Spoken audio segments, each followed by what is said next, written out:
biggest night of your life. So how are you feeling just heading into it?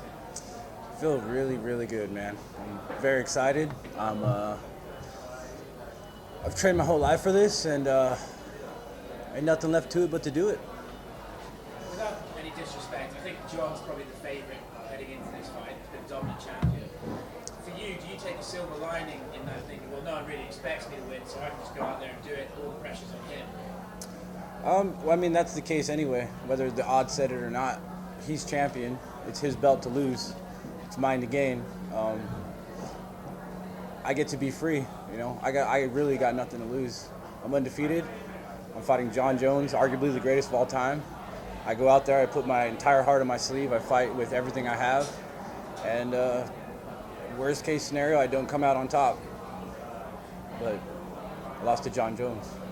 How much do you take out of his last few performances, which people have said are a bit underwhelming, like against Santos, against Anthony Smith? How much do you look at that and go, well, that's the Jon Jones I'm going to fight. I don't have to worry about the one who beat Rampage and stuff like that. Honestly, man, I expect to get the best version of Jon we've seen in a minute. Everybody I've fought in, I get the best version of them. I'm a guy that Jon definitely doesn't want to take lightly, and he knows that. You know, he's a smart competitor. He knows I'm not a guy you want to take lightly at all. And I'm sure he's training much harder, or not, you know, but I think I'm going to get a really good version of Jon. I'm training for the best version of Jon. He, earlier this week on social media, he put up a thing about how he's bought all these new recovery machines and how these young whippersnappers are coming up and he's the older guy. He's not that old. Do you think Jon needs to put these narratives into his own head to make himself more of an underdog? In a sense, I feel like in order to stay on top for that long, you have to kind of do a little bit of look at things a little different from time to time to motivate yourself a little more. So that could possibly be it. But I mean, I've bought all those machines as well, so it's the same thing. Dominick, have you allowed yourself to kind of think about the significance of what beating Jon Jones would mean? Because I mean, winning the title is amazing, but there are a lot of champions, and there have been a lot of champions. But there's only one person that's going to knock off Jon Jones and end this incredible streak that he's on. Like the last one that we saw in this sport was kind of like Fedor and Verdun, you know, beat him, and everyone remembers Verdun. So it's kind of a chance for you to kind of go down in the record books no matter what. Not to put too much pressure, but have you thought about that at all? Not really. For me, it's the opposite. I win the belt, I'm in the record books forever, period. I beat Jon, it's a cherry on top. Now it's like it's creeping into like legendary status, you know what I'm saying? But that's just the ice, that's just a nice little cherry on top for me. For me, winning the belt is everything. You know, having that gold wrapped around your shoulders, it's got that nice weight to it, you know? When before the fight was booked, some of his messaging on social media was interesting. He was saying things like, "Oh, I'm bored. You know, I want a new challenge." And then it seemed like he almost kind of perked up when you started to talk trash to him on Twitter. Was that like part of your strategy? And what do you think about his mindset as far as like, do you think he's bored? Do you think that was true? I don't know what the guy's thinking, man. I only know what I'm thinking. And yeah, he was stating that he wanted, you know, somebody to get him excited about the fight. So okay, I'll oblige. Said a little bit of trash talk, you know, whatever I got to do to get my shot. And I got my shot. But I'm here to fight, you know. It's not about the trash talk. I mean, I'm not the best trash talker in the world. I mean, we know this. You know, I'm a competitor. I was raised in the world of sportsmanship, you know, team sports. Being a good sport, you know, act like you've been here before. Work hard. You don't have to say something. Show them. You don't have to talk all this crazy talk. Show them what you got. And that's who I am and what I'm about. This whole trash talk thing is kind of new to me, but it's not really trash talk for me. It's just me responding to things he's saying. It's like, I'm not going to just let you say whatever you want about me or to me. You know, I'm a man. I'm not going to just accept this. But that's where I am with that. I got my shot, so I'm here to make the most of it. You seemed to hold your own in that press conference with him in Vegas. Yeah, I wasn't intimidated at all. It was interesting in the face-off. That's the first time I ever met Jon in my life. Ever came face to him or even near him. And we were face to face, and my heart rate didn't raise at all. I felt at home. I was like, this is it. This is Jon Jones. The lure of Jon Jones is a lot bigger than he actually is. Do you think that's why other people have lost to him, that they've been sort of overwhelmed by the idea of Jon more so than the athlete? I do. I absolutely do think that.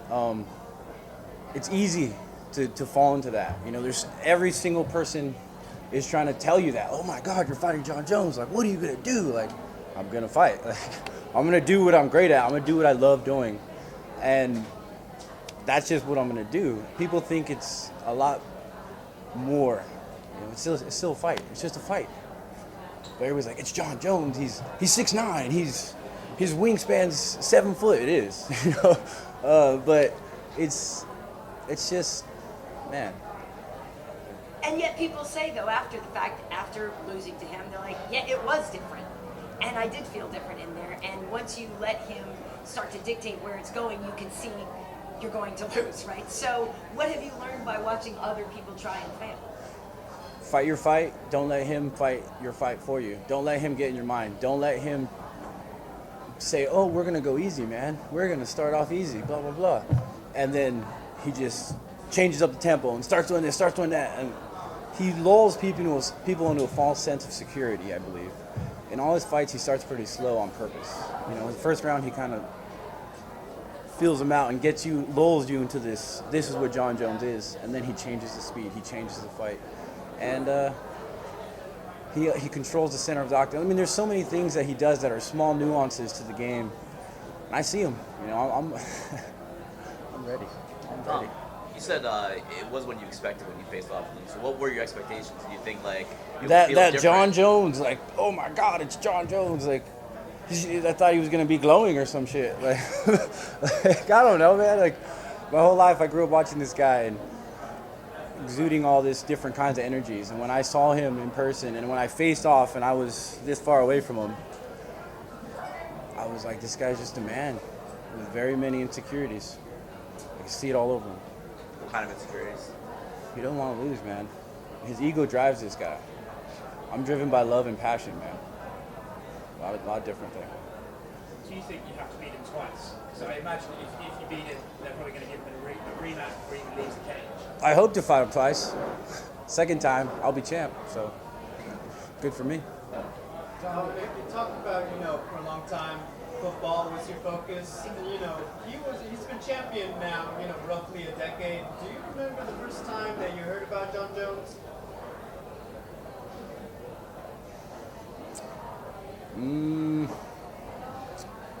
First time I saw Jon Jones, I think he fought Hua the first time. And I was like, dang, that guy's pretty good. He's obviously, a big name. He comes from a big team in Albuquerque, but you've been a big proponent. You have everything you need and could want in Victorville. Can you just talk a little bit more about, the benefits for you coming from just a small team in your town? It's family, man. It's love. It's everybody's looking out for my growth and for my advancement. They want me to be. Everybody in my camp, everybody on my team wants me to be the best version of myself. And they're willing to do whatever it takes. They're willing to sacrifice their bodies. They're willing to get black eyes. They're willing to, I got a black eye, but they're willing to get bloody noses and get hurt for my advancement, for my dream, and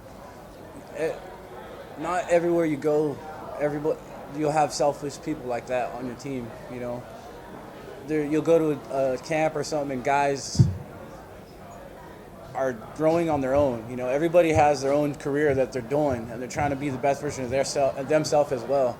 I have guys that are being Jon for me for months, and putting their own careers on hold in order to help me reach my dream. And you don't get that everywhere, And then at the same time, I got my family there. I got my parents, I got my brothers. So, it's all love, man. My environment is completely just love, man. And you don't get that everywhere. Now, Victorville, close to San Bernardino County, close to the Inland Empire. There's actually quite a few names: Tatiana Suarez, Lawrence Larkin. This is obviously the biggest fight for any of you guys coming from the area. Do you feel like this one puts the place on the map in terms of MMA?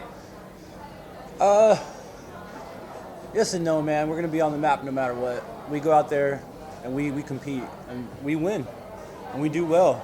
But this is definitely the biggest fight for our area, and I'm definitely very proud to represent it. And we'll see. We'll see what happens.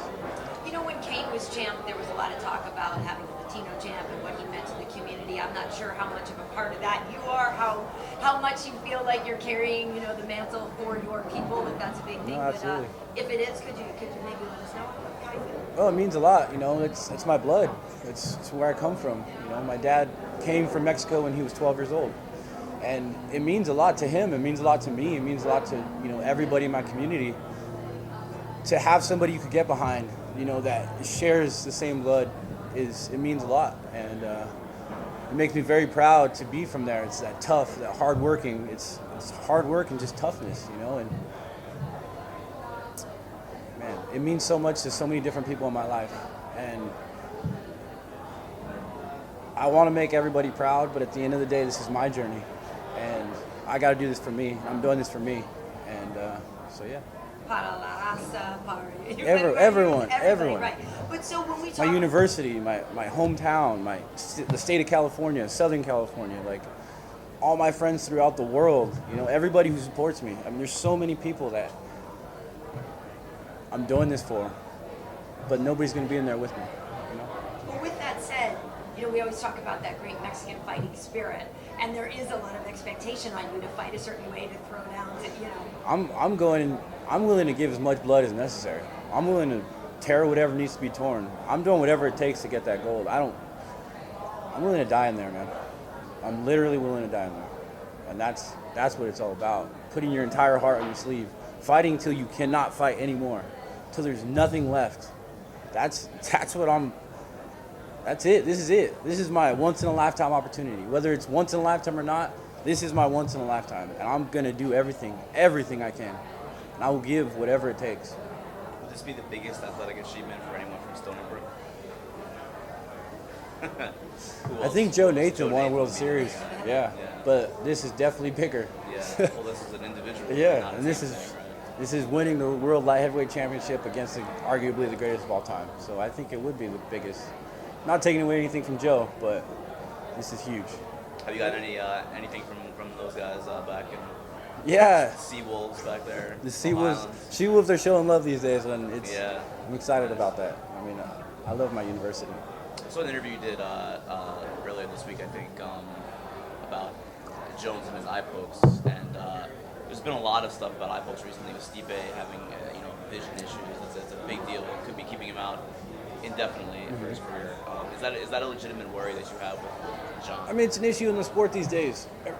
Eye pokes are not cool, man. They're not, and it's really easy to not eye poke. Just keep your hands closed. We're fighting with fists. We're not fighting with fingers. I mean, if you watch my fights, I rarely open my hands. I keep fists most of my fight. It's eye pokes, man. Jon is notorious for eye pokes. It's something that I am worried about. Not because I'm worried about getting eye poked. I mean, obviously, getting eye poked sucked. I don't want to lose vision for the rest of my life. I don't want to be blind. That's not something I want. But more than that, eye pokes and fingers extended stops you from advancing. It does. If you're gonna come at me and you see fingers in your eye, are you gonna run at those fingers? No, you're not. You're gonna move forward and you're like, oh, there's something there that's gonna stop me. If he does it, I'm probably still gonna run into it anyway because I don't care. But it's serious. It's in MMA. It's something that we need to start taking more seriously. When guys get eye poked, it does affect the fight, and we're not taking points. We're just we're giving warnings. There's actually I've heard legitimate conversations of camps saying, "Listen, man, you get one. You get one. Like if it's not going your way, you get one. Like we're accepting a culture of cheating. We're accepting bending of the rules. Like I know the refs and the judges. I mean, the refs don't want to be the ones to have a great ref. You never have to see him. He never has to say anything. But when it's actually affecting fights and lives like this, man, we gotta do something about it, man. These points need to start be taken. This whole you get one culture needs to stop. We gotta do something about this. Do you think when he does it's intentional? I don't know, man. I can't speak on that, but I don't know. A lot of your fights finished really quickly, which doesn't give people a chance to get tape on you. That's kind of what Jon did at the beginning, which was really hard to beat him. He didn't know how to beat him. The fight with Volkan was close, and a lot of people thought Volkan won that one.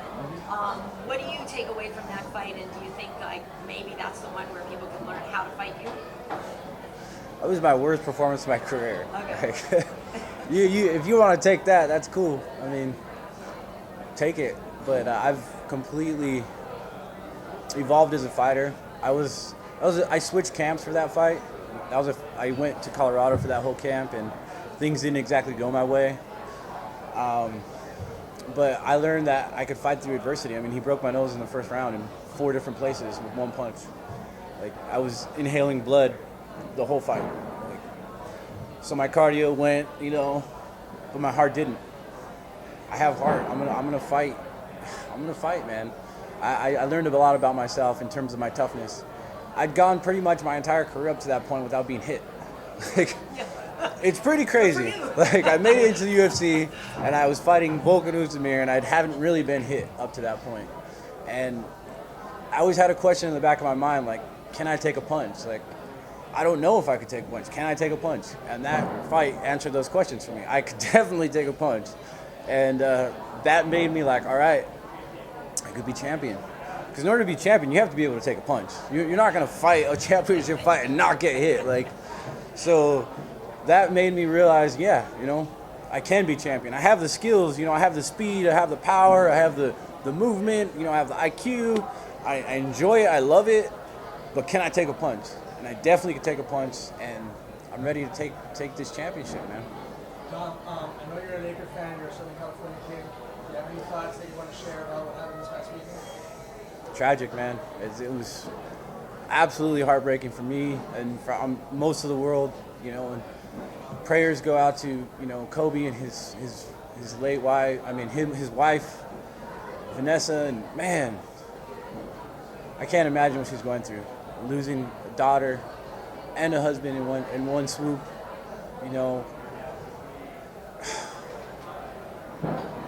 Man, just prayers, man. Just prayers. He's the only idol I've ever had as an athlete. Like, I've never looked up to any other athlete but Kobe Bryant. Kobe's mentality of nobody's gonna believe in you but you. Like I use that throughout my life. Like, I made it to my university. I'm here on that philosophy of nobody's gonna believe in you but you. Nobody's gonna work for you. Like, work when the lights are off. Work when nobody's looking. That's when it matters. That's what makes you a champion. Like, winning is everything. Like, oh man, all of that is a huge part of why I'm here today. Like, Jon brought up the Tim Grover book, Relentless. I read that book because it was mostly about Kobe, and his mindset and everything that goes into the hard work involved. And that all of that, man, I know he's looking out on this one. I know it. At what point did mixed martial arts enter your life? Because as a Mexican-American kid in Southern California, I imagine boxing was big, and also you're tall, you like basketball, so I imagine you're on the basketball team. But at what point did mixed martial arts come into your life? Fun fact, I never boxed and I never played basketball. But I wrestled. I wrestled my whole life from 8 years old. Actually, when I first started wrestling, I was terrible. I lost almost every match. And I just didn't have that fire, that I had brothers and all that, but I just didn't, I don't know. And then I got in junior high school and I never lost a match. After that, it clicked, everything clicked. And I fell in love with the sport, and I was really good. And yeah, but mixed martial arts entered my life when I was a young kid. Tom, where were you on Sunday when you found out about the Kobe news? I just woken up. I was reading the news, went on Instagram, and somebody posted about it. I looked it up, and I was like, I couldn't believe it, really. I didn't think it was real. I thought it was like a spoof or something. Like, you know how weird stuff gets thrown out on the internet? Photoshop or something. Yeah, and I was like, no way. And then I kind of kept reading into it, and then it was 100% real. I was at home. Sunday is my rest day. And, yeah, man. I pretty much stayed, like, in bed most of the day. Like, I didn't really get up much. I ate. I had to eat, you know, and, yeah. Called my friends, called my family, talked to people about it. I needed to talk to someone about it, you know. It really was like almost losing a family member, and it's like, I don't know, man. It sucks. It fucking sucks. But everything happens for a reason. I truly believe that, and I don't know. I think maybe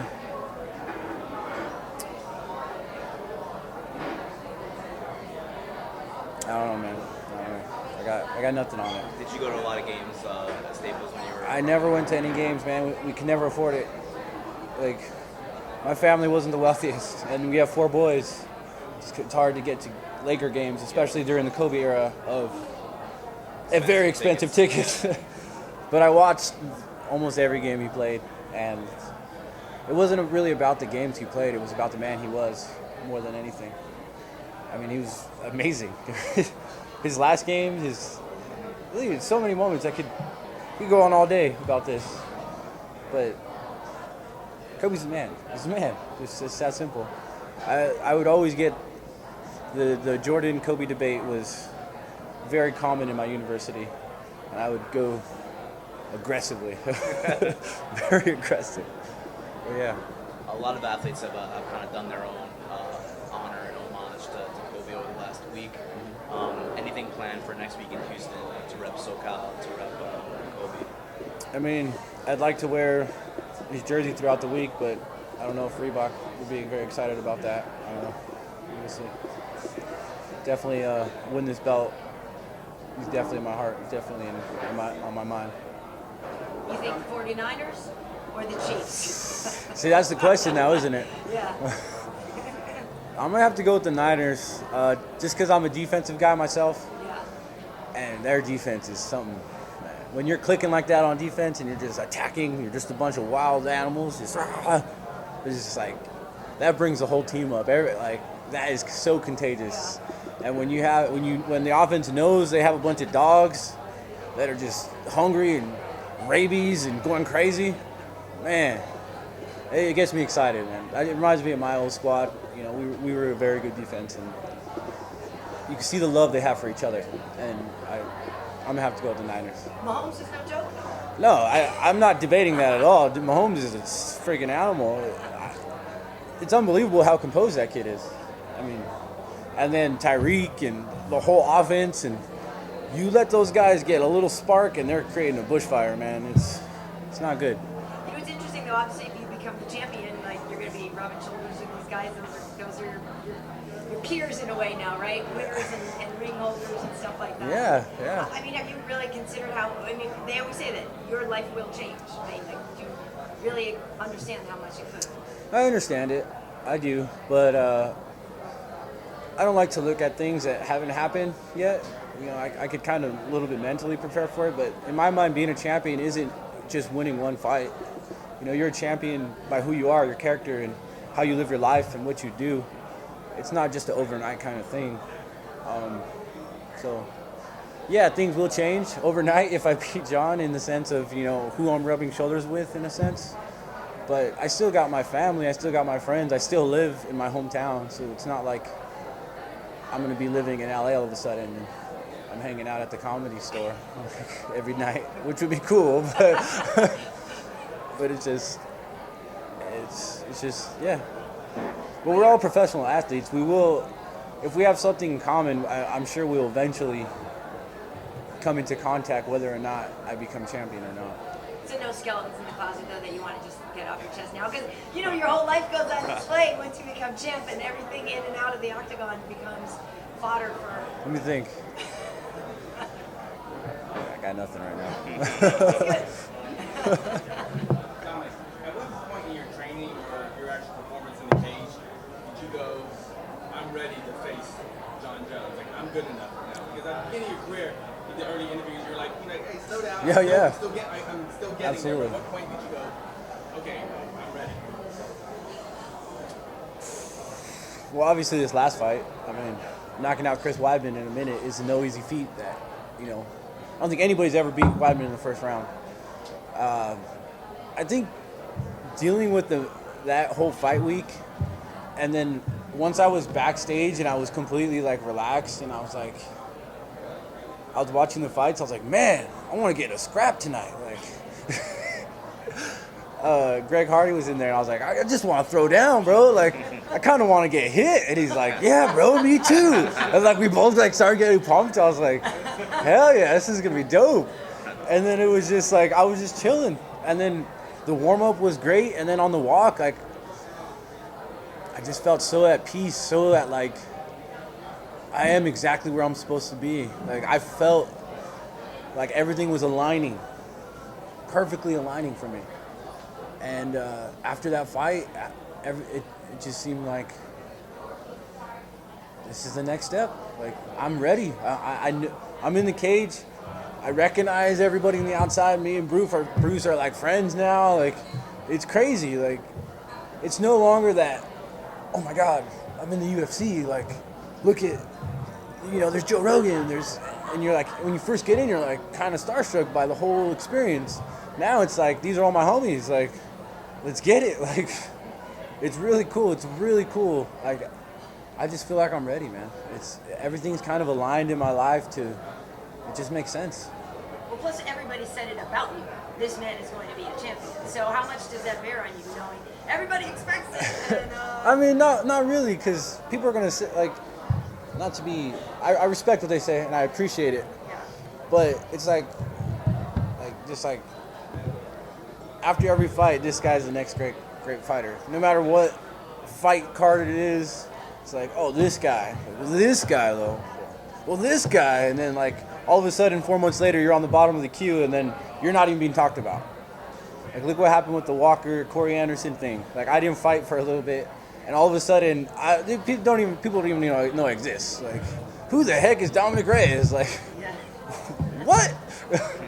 So that's just kind of how it is, you know. I understand the fickle nature of this sport and the fans, really. But this, they're not gonna forget my name after this. That's for sure. Dominic, were you always tall, or did you hit a growth spurt all of a sudden? So when I was 11 years old, I was 6'2". Oh my God. Yeah. What did your mom feed you? Man, those Costco trips were not a good fun time for them. 4 boys, we're all pretty big. Yeah, they used to call it the $500 club. Oh my God. So you were in like what, 6th grade, and you're taller than your teachers. Yeah, but I was like just like that, like just like a stick. Yeah, I've always been tall, and it's surprising because I like maintained my athleticism. Like, I got really tall and I was still athletic. It was really weird. Like, I wasn't like goofy, like, oh, like, I've always been athletic, it's very encouraging. Are you trying to one-up Jorge Masvidal with the Mescal? Is that a Mescal brand? Zignum. No, we're on the same team, man. Oh, is that part of the same company? Yeah, same company. You holding or? I ain't got nothing on me. I'm fighting soon, so after, it's another story.